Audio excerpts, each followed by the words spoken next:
Subscribe कीजिए सनातन अखंड ज्योति channel को और बेल आइकन को दबाएं ताकि आपको नोटिफिकेशंस मिलती रहें।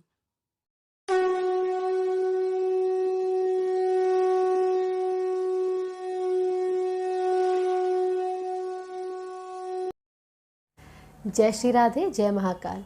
सनातन अखंड ज्योति चैनल में आप सभी का स्वागत है।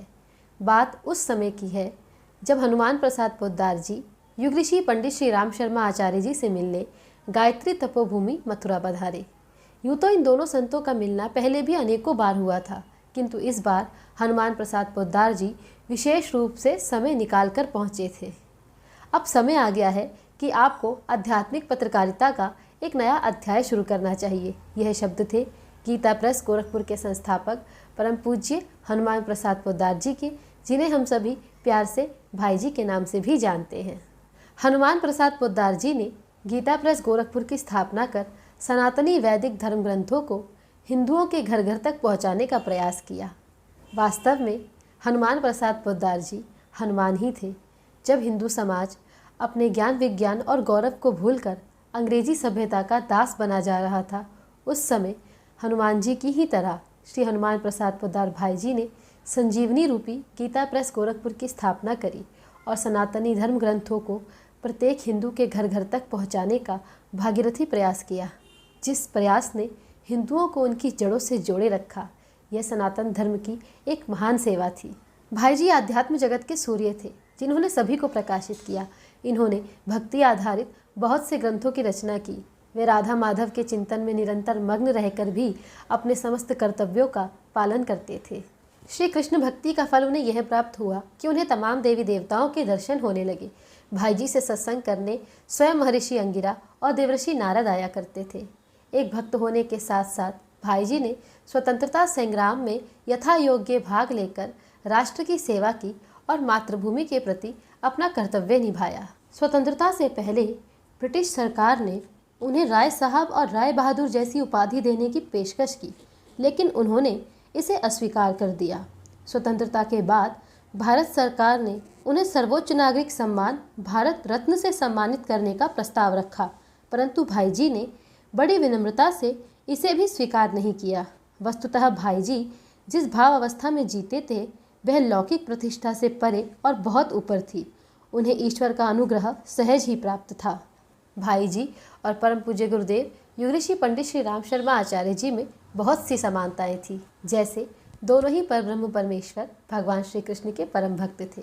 एक ने इन्हीं सर्वेश्वर श्री कृष्ण की आह्लादनी क्रियात्मक शक्ति विलुप्त होती गायत्री महाविद्या की साधना कर संपूर्ण विश्व में सनातन धर्म के इस बीज मंत्र को पहुंचाने का कार्य किया, और दूसरे भाई जी महाराज ने उन्हीं श्री कृष्ण सर्वेश्वर के श्री मुख से निकले भागवत गीता के योग संदेश को घर घर तक पहुंचाया। जहां एक ओर पूज्य भाई जी ने कल्याण पत्रिका का संपादन करके सनातन धर्म की भक्ति रस विचारधारा को जन जन तक पहुंचाकर हिंदू धर्म का कल्याण किया, तो वहीं दूसरी ओर युग ऋषि पंडित श्री राम शर्मा आचार्य जी ने अखंड ज्योति पत्रिका की स्थापना कर आध्यात्मिक वैज्ञानिकवाद को तरक्की की कसौटी पर कसकर नील शीर की विवेक दृष्टि का संपूर्ण भारत में प्रचार किया और सनातन धर्म की महान सेवा की। परम पूज्य गुरुदेव युग ऋषि पंडित श्री राम शर्मा आचार्य जी का कांटों से भरी धर्म की राह पर पग पग पर जीवन संगिनी के रूप में पूजनीय माता जी भगवती शर्मा जी ने साथ दिया, तो वहीं दूसरी ओर भक्ति मार्ग में पूज्य भाई जी के कंधे से कंधा मिलाकर उनकी जीवन सहचरी के रूप में पूजनीय माता जी रामदेई देवी जी ने सदैव साथ दिया। दोनों ने ही धर्म और अध्यात्म के साथ साथ राष्ट्र की सेवा में भी अपना तन मन धन न्यौछावर किया और स्वतंत्रता संग्राम में यथा योग्य सहयोग देकर एक महत्वपूर्ण भूमिका निभाई। आचार्य श्री और भाई जी दोनों के ही महात्मा गांधी समेत संत जयदयाल गोयंका, स्वामी श्री रामसुखदास जी महाराज, पूज्य आनंदमयी माता जी, स्वामी श्री अखंडानंद सरस्वती जी, श्री राधा बाबा जी, संत जुगल किशोर बिरला जी एवं घनश्याम दास बिरला जी से आत्मीय घनिष्ठ संबंध थे। इन दोनों संतों पर एक साथ ही सनातन धर्म के प्राण कहे जाने वाले महान संत पूज्यपाद महामना मदन मोहन मालवीय जी का अत्यंत स्नेह था। सबसे मुख्य बात जो इन दोनों संतों में समान थी वह ये थी कि अपने समय के विद्वान स्वामी करपात्री जी हरिहरानंद सरस्वती जी महाराज से इन दोनों ही संतों के अनेक मतभेद होते हुए भी ये दोनों ही संत सदा ही उनके प्रिय रहे।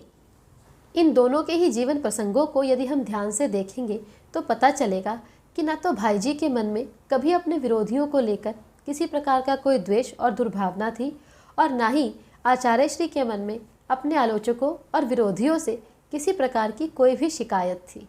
वरन यह दोनों संत अपने विरोधियों, आलोचकों और अपने से दुर्भावना और द्वेष रखने वालों का सदैव हाथ जोड़कर अभिवादन ही करते रहे। पूज्य भाई जी ने भगवान श्री कृष्ण की वाङ्मय मूर्ति श्रीमद् भागवत को अपनी भक्ति और साधना का आधार बनाया, तो पूज्य आचार्य श्री ने इन्हीं श्रीमद् भागवत के बीज मंत्र को अपने प्राणों में बसाकर भगवान का भजन किया और सनातन धर्म की सेवा की। दोनों ने ही अपने जीवन में विलुप्त साहित्य का लेखन किया, जिसमें सनातन धर्म के आश ग्रंथों के लेखन और टीकाओं के अलावा क्रांति धर्मी साहित्य भी शामिल है। आचार्य श्री ने सनातन धर्म के आर्ष ग्रंथों 4 वेद, 108 उपनिषद, 20 स्मृतियाँ, 18 पुराण, 18 उपपुराण, 6 दर्शन, महाभारत और रामायण सहित इतिहास के 2000 से अधिक पुस्तकों का लेखन किया। तो वहीं पूज्य भाई जी ने अपने जीवन काल में 35,000 से अधिक पृष्ठों का लेखन करके इस मानवता पर उपकार किया। यह दोनों ही संत उच्च स्तर के कवि भी थे, जिन्होंने स्वतंत्रता संग्राम में चिंगारी फूंकने वाली कविताओं का लेखन किया और साथ साथ भक्ति रस युक्त कविताओं का लेखन भी किया, जिसमें पूज्य भाई जी द्वारा रचित पद रत्नाकर तो भक्ति रस के उपासकों का मानो प्राण ही है। इन दोनों ही महान संतों की वेशभूषा भी बिल्कुल एक जैसी ही थी। जीवन भर दोनों ने ही मात्र 2 जोड़ी साधारण से धोती और कुर्ते में ही गुजारा किया। जहाँ युगऋषि पंडित श्री राम शर्मा आचार्य जी को उनके शिष्य समर्थक प्रेमी भगवान सदाशिव महाकाल के अंश चेतन अवतार के रूप में देखते हैं, तो वहीं पूज्य भाई जी में प्रगाढ़ गुरु और इष्ट की भावना रखने वाले भक्तों ने उन्हें साक्षात भगवान श्री कृष्ण के रूप में अनुभव किया है। इन दोनों महापुरुषों की जब भेंट हुई तो इन दोनों ने ही बहुत विस्तार से अपने अपने विचारों का आदान प्रदान किया। पूज्य भाई जी ने आचार्य श्री से कहा कि कल्याण पत्रिका के माध्यम से हमने पाठकों के बीच विश्वास, भक्ति और भगवान की महिमा का प्रचार किया है।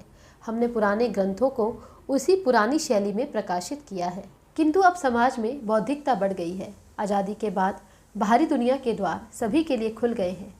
पश्चिम से आने वाली हवाओं ने पूरे देश को उड़ाना शुरू कर दिया है। पहले केवल कुछ ब्रिटिश थे और बाकी सभी भारतीय थे, लेकिन अंग्रेज़ों के जाने के बाद अंग्रेजी मानसिकता ने भारतीयों पर अपना प्रभाव डालना शुरू कर दिया है। पश्चिमी संस्कृति और सभ्यता ने विश्वास को एक मजबूत झटका दिया है और बुद्धि के चातुर्यपूर्ण तर्कों ने भावनाओं को एक गहरी चोट पहुंचाई है। पूज्य युगऋषि पंडित श्री राम शर्मा आचार्य जी ने भाई जी की सभी बातों को बहुत ध्यान से सुना और कहा, भाई जी, आपका कथन बिल्कुल सही है। आपकी चिंताएं भी जायज़ हैं। बदलते समय के साथ साथ आध्यात्मिक पत्रकारिता को भी बदलना होगा। तर्कों का मुकाबला मजबूत तर्कों से करना होगा। बुद्धि को निखारने के लिए विवेकहीन ज्ञान को निकालना ही पड़ता है। यह सुनकर भाई जी ने उत्तर दिया, आपने जो कहा वह बिल्कुल सत्य है, लेकिन अब हम ऐसा नहीं कर सकते। यह कार्य करने की क्षमता और योग्यता केवल आपके पास है। हमें जो कार्य करना था वह हमने कर लिया।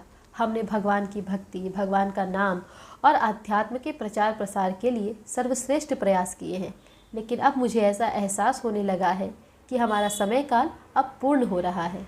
यह कहते कहते भाई जी महाराज भावुक हो गए।